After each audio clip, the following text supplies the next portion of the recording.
चलिए,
अस्सलाम वालेकुम एवरीवन।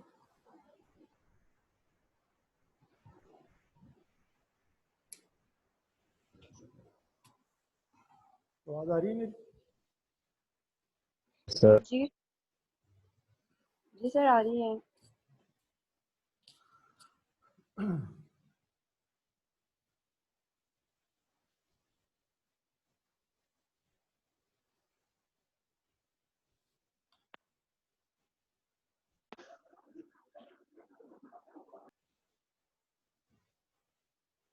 अच्छा, माइक वगैरह जो है वो भी क्लोज कर दो, जो मैं पूछूं तब माइक ऑन करना है तो मैं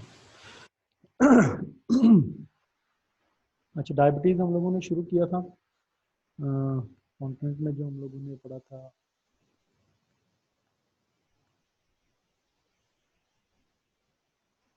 डेफिनेशन हम लोगों ने डिस्कस कर ली थी। टाइप ऑफ डायबिटीज़ मेलाइटस, कौन कौन सी टाइप होती है, टाइप 1 टाइप 2 हम लोगों ने डिस्कस की थी। टाइप 1 क्या है, टाइप 2 क्या है, और उसके अलावा एपिडेमियोलॉजी थोड़ी सी देखी थी हमने इसकी, कि प्रेवलेंस क्या है दुनिया भर में और वैक्सीन के हवाले से। एटियोलॉजी यानी कि जो काज है वो हम लोगों ने देखे थे, वजूहत देखी थी। Clinical symptoms, test for diabetes, उसके अलावा रिस्क फैक्टर्स, कॉम्प्लिकेशन मैनेजमेंट, ये सारा जो है हम लोगों ने क्या से कहते हैं, रिस्क फैक्टर तक हम लोगों ने जो है वो बल्कि कॉम्प्लिकेशन भी जो है वो हम लोगों ने डिस्कस कर ली।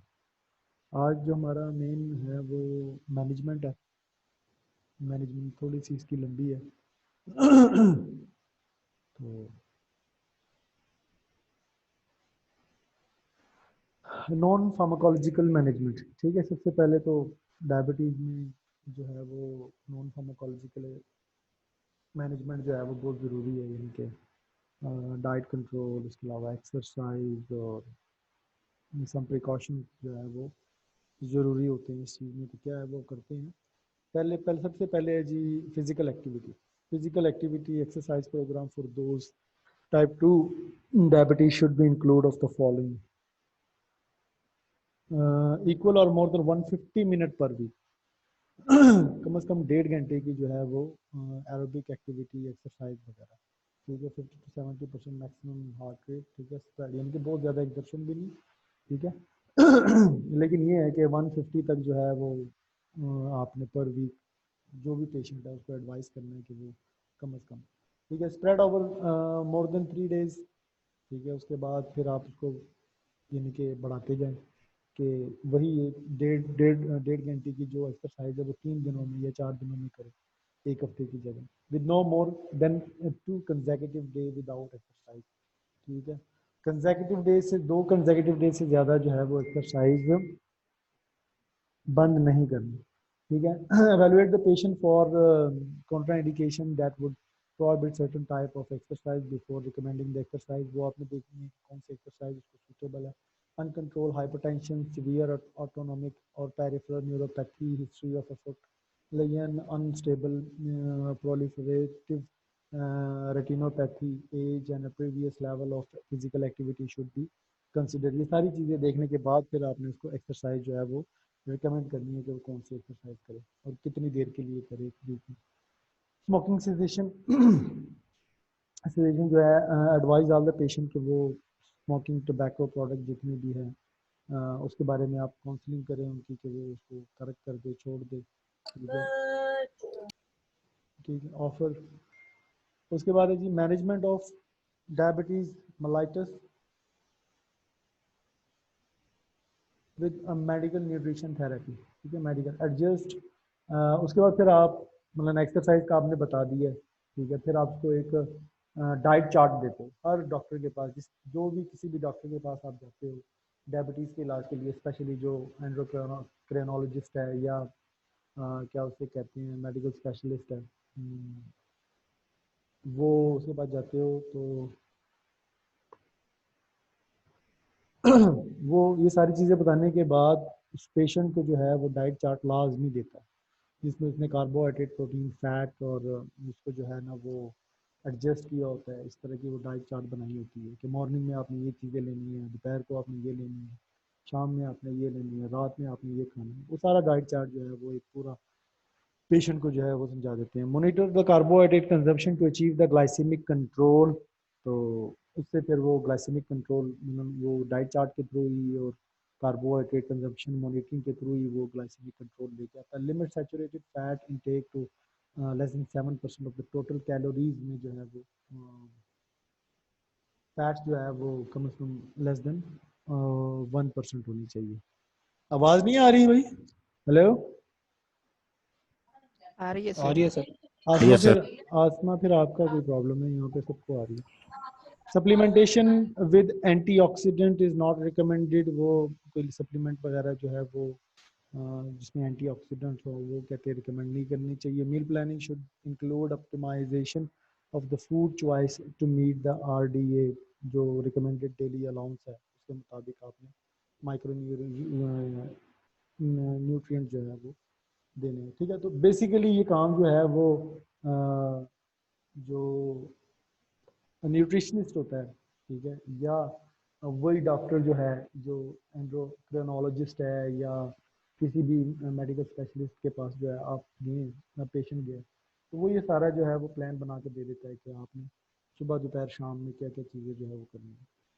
Self monitoring of the plasma glucose उनके लिए है जो स्लोली ट्रीटमेंट पे हैं, जो ओरल ग्लूकोज लोअरिंग मेडिकेशन पर हैं, to assess the change in the glucose control resulting from the medication and lifestyle change. ठीक है, चाहे वो लाइफस्टाइल चेंज के थ्रू में ग्लूकोज को रोक अपना कंट्रोल कर रहे हैं, ग्लाइसीमिक लेवल कंट्रोल कर रहे हैं, या ड्रग के थ्रू कर रहे हैं, या दोनों के थ्रू कर रहे हैं, तो उनके लिए जो है वो क्या उसे कहते हैं ग्लूकोज मॉनिटरिंग जो है वो दिन की वो लाजमी है। ठीक है उसके बाद है जी आइडियल सेल्फ मॉनिटरिंग, वो क्या है कि diabetes mellitus would be the blood glucose estimation before and after each meal. ये बताया हुआ कि हर मील से पहले और हर मील के बाद जो है वो आपने वो चेक करवाना है। ठीक है, अपना चेक करना ग्लूकोमीटर के थ्रू चेक करना, और 3 4 5 6 महीने के बाद अपना HbA1 वगैरह जो है वो भी क्या रिकमेंड करती हैं कि वो भी करवा लिया चाहिए, करवा लेना चाहिए। तो उससे ये पता चल जाता है कि जो आपका पिछले 3 महीने का रिकॉर्ड है इसका डायबिटीज़ का ग्लाइसीमिक लेवल का वो कंट्रोल है या नहीं है। ठीक है, अगर 7 से ऊपर होगा तो इसका मतलब है कि वो कंट्रोल नहीं है उस पेशेंट का। अगर वो 5.7 से लेकर और 7 के दरमियान में है, या 6 से लेकर 7 के दरमियान में, तो फिर वो कंपैरेटिवली कहा जाता है कि वो कंट्रोल में है डायबिटीज़ जो है। फार्माकोलॉजिकल मैनेजमेंट की तरफ चलते हैं। फार्माकोलॉजिकल मैनेजमेंट जो है वो ऑब्वियसली दोनों चीज़ें साथ साथ हैं। किस चीज़ पे एम्फिसाइज किया जाता है कि कार्डियोवैस्कुलर रिस्क जो है वो रिड्यूस हो, कंट्रोल ब्लड प्रेशर हो, फोकसिंग हो, फोकस इस चीज़ के ऊपर किया जाता है। ठीक है, अमेरिकन डायबिटीज एसोसिएशन जो है वो गोल देती है, क्या है कि गोल क्या है diabetic treatment are the maintain near normal level of blood glucose. जो नॉर्मल है, जाहिर बात है नॉर्मल पे तो एक डायबिटिक पेशेंट का वो नहीं आता, लेकिन नियर टू दैट जो नॉर्मल वैल्यू है उसके करीब करीब ही उसके जो ब्लड ग्लूकोज लेवल है वो achieve and maintain the optimal blood cholesterol level, cholesterol level भी मेंटेन हो। Achieve and maintain the optimal weight, weight ना उसका कम हो ना उसका ज़्यादा हो, जो आइडियल रिक्वायर्ड वेट है वही पेशेंट करे। प्रिवेंट और treat the complication of diabetes. ठीक है, और जो डायबिटीज से रेलिवेंट जो है जितनी भी कॉम्प्लिकेशंस हैं जो आ सकती हैं उनकी प्रिवेंशन की जाए। ठीक है, वो अगर ऊपर वाली सारी चीज़ें मेंटेन होगी तो वो कॉम्प्लिकेशंस जो हैं वो ऑटोमेटिकली जो है वो क्या होगा, वो प्रिवेंट हो जाएगी, उनकी प्रिवेंशन हो जाएगी। ठीक है उसके बाद है टाइप 1 डायबिटीज मेलाइटिस।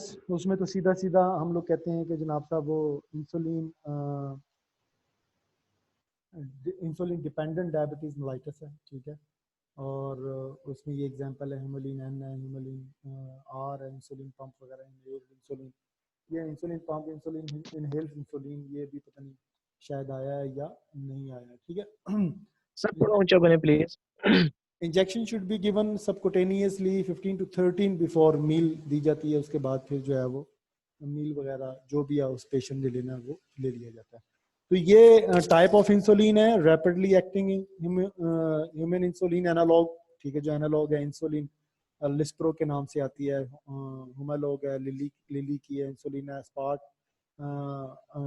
नोवोलॉग ब्रांड के साथ है, नोवो नॉर्डिक्स की है, इंसुलिन ग्लूसीन है। ठीक है, ये भी सोनोफी एवेंटिस की है। उसके अलावा शॉर्ट एक्टिंग रेगुलर इंसुलिन है। ठीक है, उसको रेगुलर इंसुलिन किया जाता है।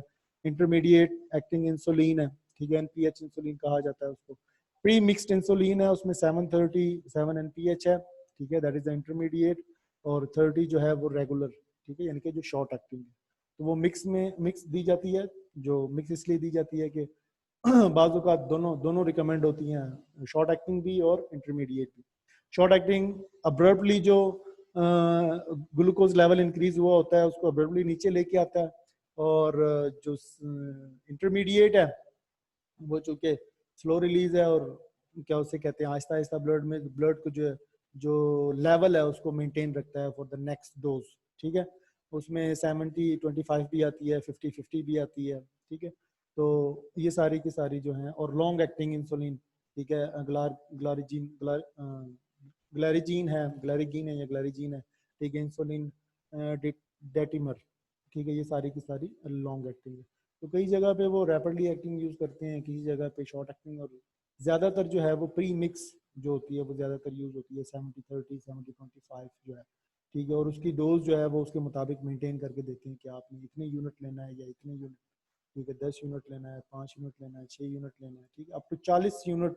हम लोगों ने लास्ट टाइम जो कैलकुलेशन पढ़ी थी कि 40 यूनिट चाहिए होती हैं पर पर्सन को, जो है वो दिन के 40 यूनिट चाहिए होते हैं। तो वो उसके मुताबिक फिर उसको कैलकुलेट करके देते हैं जो भी इंसुलिन की डोज है अकॉर्डिंग टू द पेशेंट, ठीक है। टाइप 2 डायबिटीज मेलाइटस, ठीक है, उसमें ऑलर हाइपोग्लाइसीमिक एजेंट्स हैं, सल्फोनाइल यूरियाज यूज होते हैं, ग्लाइबेंक्लामाइड है, ग्लिपिजाइड है, ग्लिकाजाइड है, ठीक है। बेगोनाइड्स में मेटफॉर्मिन और फेनमॉर्फिन फॉर्मिन जो है, मेटफॉर्मिन जो है वो ज़्यादा यूज होती है। अल्फा ग्लूकोसाइडेज इनहिबिटर है, कार्बोज है, ये भी काफ़ी जो है वो यूज होती है। थायाजोलिडीन डायोन, रोसिग्लिटाजोन है, और पायोग्लिटाजोन और भी इसमें है। उसके अलावा मैग्लिटिनाइड और रेपाग्लिटिन, रेपा ग्लिनाइड जो है वो, ये थायोजोलिडीन डायोन और ये मिग्लिटिनाइड जो है वो, ये सारी की सारी। इसके अलावा DTP4 है, और कुछ और ड्रग्स हैं, वो अगर हम लोग डिस्कस करेंगे। गाइडलाइन जो कहती है कि किस तरह आपने इसको मेडिकेशंस को जो है वो एडजस्ट करना है या रेजिमेंट जो है वो प्लान करना है, ठीक है। ये सारे के सारे कुछ ब्रांड हैं उसके, वो आप देख लीजिएगा। अब इनिशियल ट्रीटमेंट, ड्रग तो हम लोगों ने पढ़ ली ना कि नहीं, अब इनिशियल ट्रीटमेंट विद मेटफॉर्मिन क्या है, ठीक है।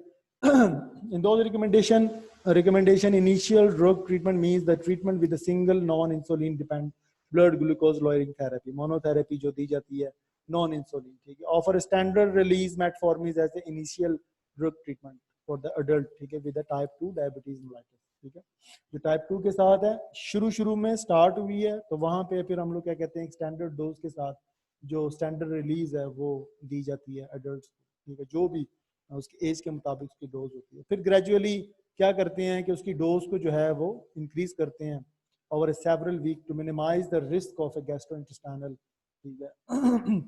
जो क्या उसे कहते हैं, उसको खत्म, अगर आप एकदम बढ़ा देंगे तो फिर गैस्ट्रोइंटेस्टाइनल साइड इफेक्ट आना शुरू हो जाते हैं। इसीलिए फिर क्या कहते हैं कि मेटफॉर्मिन की डोज को वो आहिस्ता आहिस्ता बढ़ाई जाती है, ठीक है।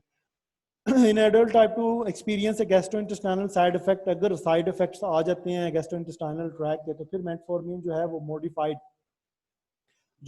है, यानी कि स्लो रिलीज है या सस्टेन रिलीज है, वो मेटफॉर्मिन दी जाती है, स्टैंडर्ड रिलीज फिर नहीं दी जाती, ठीक है। इन एडल्ट विद अब इसका इफेक्ट जो है मेटफॉर्मिन का, वो यूरिनरी सिस्टम के ऊपर भी है, ग्लोमेरुलर फिल्ट्रेशन रेट के ऊपर भी आ जाता है, यूरिनरी सिस्टम को भी डिस्टर्ब करता है, ठीक है। Review the dose of A metformin if the EGFR is below 45 ml पर मिनट, ठीक है, पर 1.3 मीटर स्क्वायर है, ठीक है, मीटर स्क्वायर एरिया जो हम लोग कहते हैं बॉडी सरफेस एरिया, ठीक है। तो वो कहता है कि जनाब साहब, अगर इसका EGF estimated glomerular filtration rate जो है वो 45 ml से पर मिनट से कम आ रहा है, तो फिर आप उसके डोज को रिव्यू करो, ठीक है, कम करनी है। और अगर 30 से कम चला जाता है EGFR, तो फिर क्या है कि आपने मेटफॉर्मिन जो है वो स्टॉप करवा देना, ठीक है। Prescribe metformin with caution for those at risk of a sudden deterioration of a kidney function and those at a risk of EGFR falling below the 45 ml। और या पहले आपने चेक कर लेना है उसके जो क्या उसे कहते हैं, किडनी फंक्शन टेस्ट जो है वो करवा लेनी चाहिए, रीनल फंक्शन टेस्ट वो करवा लेनी चाहिए, उससे आपको ग्लोमेरुलर फिल्ट्रेशन रेट का पता चल जाता है, और उसके मुताबिक फिर आप उसको मेटफॉर्मिन आपने लिख के देनी है या नहीं लिख के देनी है। अगर नहीं लिख के देनी तो उसकी जगह कौन सी देनी है, वो भी आगे हम लोग जो है वो डिस्कस कर लेते हैं।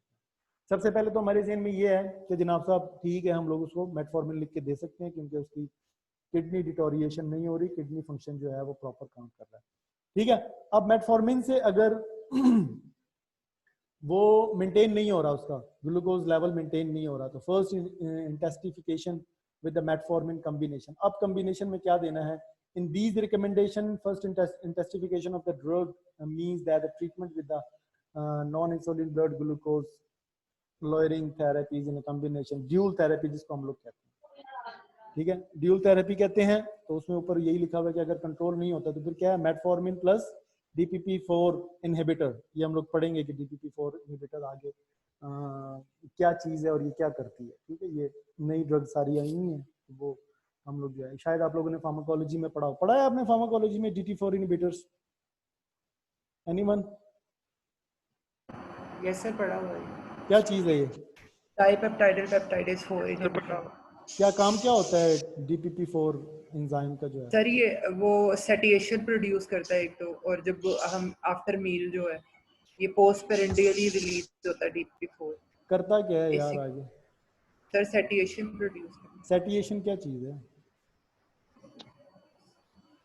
सर सेटिएशन मतलब कि आपने यू हैव टेकन एनफ मील, वो ग्लूकोज इनटेक वगैरह को कंट्रोल, यानी कि आप मैकेनिज्म क्या है इसका? मैकेनिज्म, सेटिएशन तो चलो एक जनरल टर्म है ना, मैकेनिज्म क्या है, किस चीज को रोकता है और वो फिर अल्टीमेटली किस चीज को रोकता है? फिर बीच में स्टेप्स है ना।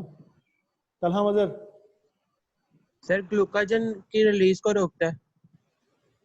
हाँ ठीक है, आगे एक और एंजाइम बीच में से वो जो है वो उसको इनएक्टिवेट करता है, उसकी वजह से ग्लूकाजन जो है वो रिलीज कम हो जाती है और इंसुलिन की रिलीज कम हो जाती है, ग्लूकाजन की रिलीज बढ़ जाती है। सर इंक्रेटिन लेवल को इंक्रीज करता है। शाबाश शाबाश शाबाश, ठीक हो। ठीक है, मेटफॉर्मिन जो है और प्लस DPP4 इनहिबिटर्स, या तो आप DPP4 इनहिबिटर्स को ही आप साथ दे देते हैं, या फिर मेटफॉर्मिन और पायोग्लिटाजोन जो है वो साथ में आप दे देते हैं, कोई सी भी, ठीक है। थायोजोलिडीन डायोन है ये, ठीक है, थायोजोलिडीन डायोन में कोई भी पायोग्लिटाजोन वगैरह जो भी है। क्या मैकेनिज्म ऑफ एक्शन है इसका अहमद रजा हाशमी? पायोग्लिटाजोन का या थायोजोलिडीन डायोन का ग्रुप जो है वो थायोजोलिडीन डायोन। अहमद जी सर। ये पायोग्लिटाजोन का क्या मैकेनिज्म ऑफ एक्शन है? किस तरह से इंसुलिन कंट्रोल, अपना ग्लूकोज को कंट्रोल किया जाता है? नहीं याद आ रहा सर। नहीं याद आ रहा। अलीम जी सर। जी सर। इस ड्रग का mechanism of action. Sorry sir. Aamna Hashmi. जी सर। पायोग्लिटाजोन का मैकेनिज्म ऑफ एक्शन क्या है? सर जो न्यूक्लियर रिसेप्टर्स हैं पेरियोक्सोम प्रोलिफरेटर के, उनको सेलेक्टिवली स्टिमुलेट करता है, जिसकी वजह से वो जो गैमा PPRY गैमा रिसेप्टर्स हैं उनको एक्टिवेट करेगा। तो फिर क्या होगा? सर ये मॉडरेट करेगा transcription of the genes involved in the control of the glucose और उसके लिपिड मेटाबॉलिज्म में इन द मसल और एडिपो टिश्यूज। सिंपल सी बात है कि इंसुलिन रेजिस्टेंस को कम करता है। जी सर, इंसुलिन सेंसिटाइजर है, सेंसिटाइजर है, ठीक है, सारा कुछ बता दिया, बस वो नहीं बताया कि बेसिकली करता क्या है। इंसुलिन सेंसिटाइजर है, इंसुलिन रेजिस्टेंस को जो है वो कम करता है। उसके बाद है, अगर वो भी नहीं दे सकते आप किसी वजह से, मेटफॉर्मिन सल्फोनाइल यूरिया के साथ आप लोग जो है वो दे सकते हो, ठीक है। ये जो ग्लाइबेंक्लामाइड है, ग्लिपिजाइड वगैरह है, इनमें से कोई मेडिकेशन जो है आप मेटफॉर्मिन में ऐड कर सकते हो, ठीक है। In adult with type 2 diabetes do not offer continue pioglitazone if they have any of the following. अगर ये फॉलोइंग क्या उसे कहते हैं, उसमें कंडीशन है, हार्ट फेलियर के साथ है, वो हेपेटिक इंपेयरमेंट के साथ है, डायबिटिक कीटोसिडोसिस के साथ है, history of A bladder cancer के साथ, तो फिर आप पायोग्लिटाजोन वगैरह जो है वो नहीं दे सकते। फिर हम लोग क्या करते हैं कि ये अर्तुगली फ्लोजिन, अर्तुगरल नहीं है ये, ठीक है, अर्तुगली फ्लोजिन है, SGLT इनहिबिटर, ठीक है, ये दी जाती है मेटफॉर्मिन के साथ इन कॉम्बिनेशन में, ठीक है। और अगर if only sulfonide is contraindicated or not tolerated, ठीक है,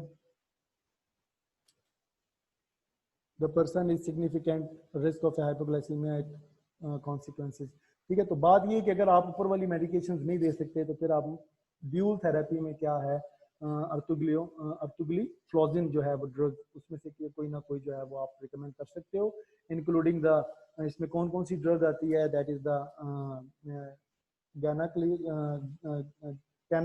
कैनाग्लाइफ्लोजिन है, ठीक है, डेपाग्लाइफ्लोजिन है, और एम्पाग्लाइफ्लोजिन जो है, ये सारी की सारी जो है वो आप इसमें से कोई भी ड्रग जो है वो मेटफॉर्मिन के साथ जो है आप कॉम्बिनेशन में यूज कर सकते हो।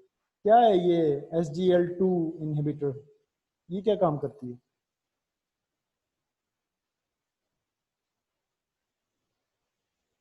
कल्हा?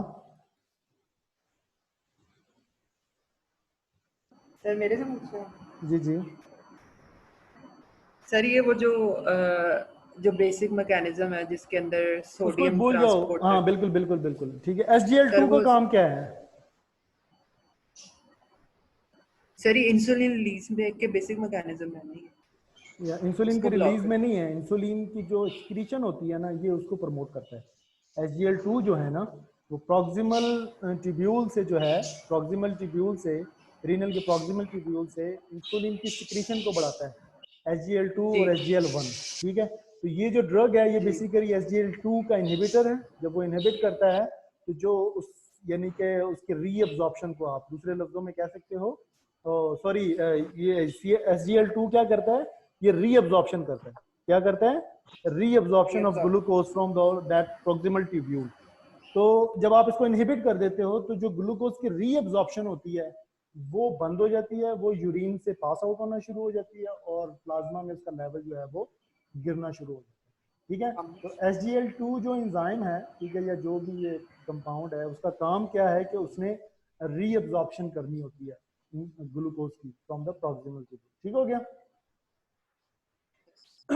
सेकेंड इंटेस्टिफिकेशन विद मेटफॉर्मिन कॉम्बिनेशन, अगर इन दोनों से भी ठीक नहीं हो रहा, ठीक है, आपने मेटफॉर्मिन या तो किसी पेशेंट में DTP4 आपने यूज करवाई साथ, उससे भी ठीक नहीं हो रहा, मेटफॉर्मिन विद सल्फोनाइल यूरिया के साथ करवाया, उसके साथ भी जो है वो कंट्रोल नहीं हो रहा, तो फिर क्या है, फिर आपने ट्रिपल थेरेपी देनी होती है, ठीक है। उसमें metformin, DTP4 inhibitor plus sulfonyl urea, ठीक है, वो आपने साथ जो है वो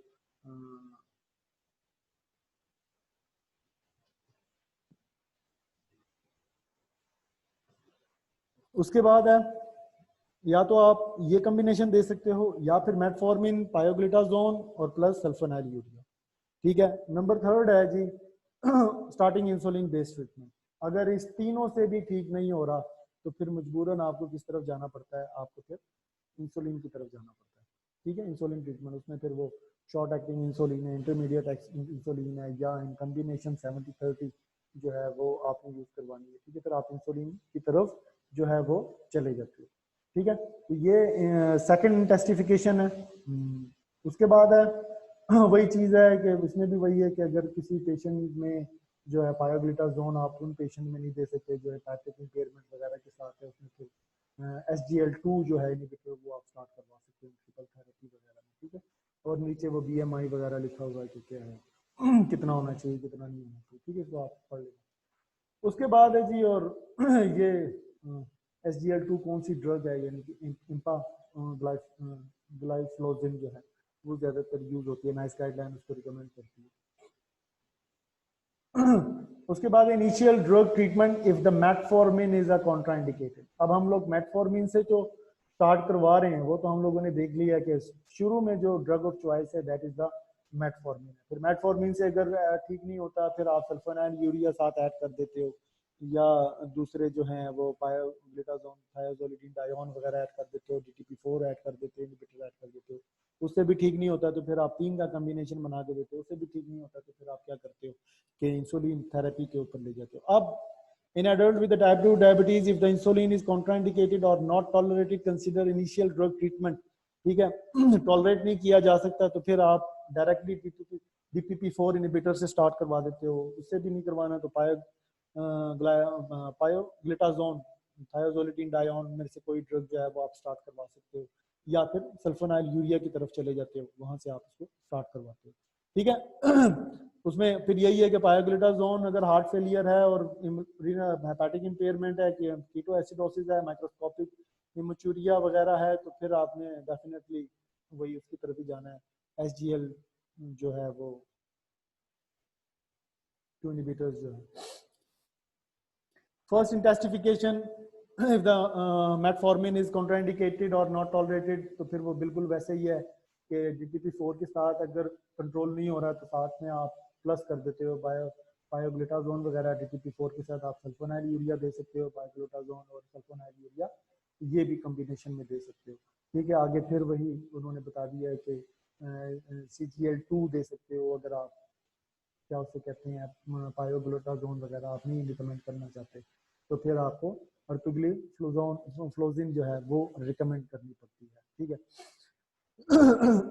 ये सारी की सारी. उसके बाद है सेकंड इंटेंसिफिकेशन भी वही है कि आप ट्रिपल थेरेपी में चले जाओ. ठीक है, DTP4 सल्फोनाइल यूरिया और साथ में बायोग्लूटाजोन वगैरह आप दे सकते हो. अगर बायोग्लूटाजोन नहीं देनी तो फिर आपको जो है वो सेकंड उसमें भी जो है वो CGL2 इनहिबिटर जो है वो साथ में रिकमेंड करते हैं.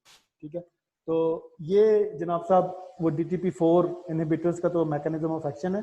ये ये लेफ्ट साइड पे आपको दिख रहा है कि जनाब साहब DTP4 एंजाइम करता क्या है. इनएक्टिवेट द इंक्रेटिन एंजाइम है, that is the GLP-1 GIP incretin enzyme. Incretin enzyme का काम क्या है कि इंसुलिन को स्टिमुलेट करता है और इनहिबिट करता है ग्लूकागोन रिलीज को, और अल्टीमेटली ब्लड ग्लूकोज को जो है वो डाउन कर देता है.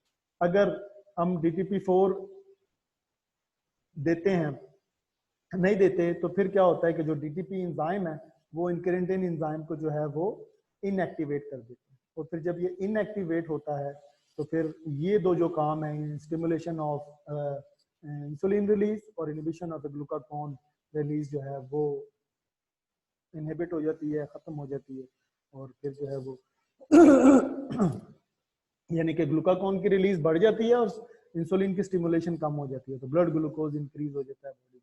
इसीलिए DTP4 देते हैं ताकि वो DTP4 एंजाइम को इनहिबिट कर सके और इंक्रेटिन का जो है लेवल बॉडी में इंक्रीज हो सके. ठीक है, DTP4 बेसिकली करता क्या है कि इंक्रेटिन जो एंजाइम है उसको डिग्रेड करता है. जब वो डिग्रेड हो जाता है तो इंसुलिन की रिलीज खत्म हो जाती है और ग्लूकागोन की रिलीज बढ़ जाती है, तो अल्टीमेटली ब्लड ग्लूकोज लेवल बढ़ जाता है बॉडी में. ठीक है, तो ये इसका मैकेनिज्म ऑफ एक्शन है. और ये ड्रग्स हैं सारी की सारी. DTP4 जो है वो आप देख सकते हैं और ये काम किस तरह करता है वो भी नीचे दिया हुआ आपकी इंफॉर्मेशन के लिए. SGL2 वो उसका वो किस तरह काम करता है, उसकी कौन कौन सी ड्रग है वो भी नीचे दी हुई. उसके अलावा इंक्रेटिन माइमेटिक GLP एनालॉग्स भी आ गए हैं. ठीक है, वो भी आपके उसमें है कि एजिनाटाइड वगैरह जो है, एक्सिनाटाइड वगैरह या डूला ग्लूटाइड, ये सारे के सारे कुछ ऐसी ड्रग्स हैं जो कि once weekly twice weekly use होती है. ठीक है, GLP-1 एनालॉग्स हैं सारे के सारे. इंक्रेटिन जो है माइमेटिक है, यानी कि इंक्रेटिन का लेवल इंक्रीज करते हैं, इंक्रेटिन की एक्टिविटी इंक्रीज करते हैं.